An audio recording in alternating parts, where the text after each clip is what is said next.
प्रदेश सरकार भले ही प्रतियोगी परीक्षाओं को लेकर कैबिनेट मीटिंग में बड़े बड़े फैसले ले, लेकिन उन फैसलों पर कितना अमल होता है और कितनी जल्दी होता है, ये हमेशा से बड़ा सवाल रहा है। आपको याद होगा, पूर्व मुख्यमंत्री शिवराज सिंह चौहान प्रदेश के युवाओं के लिए ये योजना लेकर के आए थे कि अब प्रदेश के युवा अभ्यर्थियों से हर परीक्षा के लिए अलग अलग फीस नहीं ली जाएगी, उनसे वन टाइम फीस ही वसूल की जाएगी। और इसके बाद मोहन सरकार ने भी कैबिनेट बैठक में ये फैसला किया था कि अब प्रदेश में अभ्यर्थियों को वन टाइम फीस ही देनी होगी। लेकिन हाल ही में जारी हुई ईएसबी की सब इंजीनियर वर्ग 3 परीक्षा तो कुछ और ही कहानी बयां कर रही है।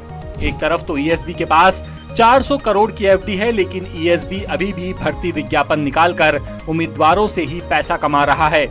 मामला है सब इंजीनियर वर्ग 3 की भर्ती से जुड़ा हुआ। दरअसल मंडल ने अलग अलग पदों के लिए अलग अलग पेपर तय किए हैं और अगर आपको अलग अलग पेपर देना है तो आपको अलग अलग फीस भी चुकानी होगी। इसमें भी यहाँ सवाल इसलिए खड़े हो रहे हैं क्योंकि पहले भी अलग अलग पेपर के लिए अलग अलग फीस लगती थी, लेकिन तत्कालीन मुख्यमंत्री शिवराज सिंह चौहान के समय सिंगल फीस का नोटिफिकेशन जारी किया गया था।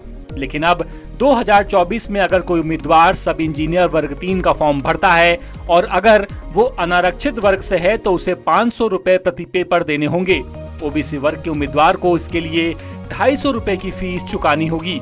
एक उम्मीदवार ने द सूत्र को बताया कि वो मैकेनिकल इंजीनियर है, वो 6 पेपर कोड के लिए योग्य है। तो हाल ही में जारी तकनीकी शिक्षा, कौशल विकास और रोजगार विभाग के ITI TO परीक्षा, जिसके फॉर्म 9 अगस्त से भरे जाने हैं, उसमें उसे हर पेपर कोड के लिए 250 रुपए चुकाने होंगे क्योंकि अभ्यर्थी ओबीसी का है, और साथ ही 60 रुपए आवेदन शुल्क भी चुकाना होगा।